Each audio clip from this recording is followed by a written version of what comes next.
Here's how you can become an expert insulin user. Firstly, you should know when to test glucose levels to check adequacy of basal insulin. Adequacy of basal insulin overnight is tested by comparing the bedtime glucose to the next day morning's fasting glucose. Adequacy of daytime basal insulin is tested by skipping a meal and testing your glucose periodically during the day.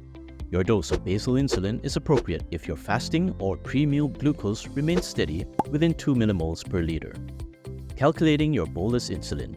The total amount of bolus insulin to be given depends on your pre-meal glucose levels, the amount of carbohydrates in the meal, and post-meal activity level. The formula to calculate bolus insulin takes into account all three factors. For example, Sarah plans to eat 60 grams of carbohydrates. Her insulin to carbohydrate ratio is 10, while the current glucose is 9 millimoles per liter. She sets her target glucose as 6 millimoles per liter, and her insulin sensitivity factor is 3.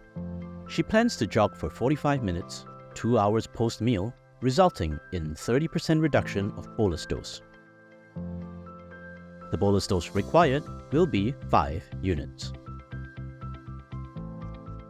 Did you know that increasing the frequency of glucose testing has been shown to lower HbA1c?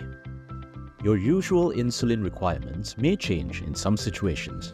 These include physical activity, the menstrual cycle, alcohol intake, falling ill, pregnancy, weight, and stress level. At Singapore General Hospital, we have been delivering the SG Daphne course. This is an accredited group education program that equips people with type 1 diabetes with knowledge and skill sets in self-management and advanced carbohydrate counting in order to achieve effective insulin use and better glucose control.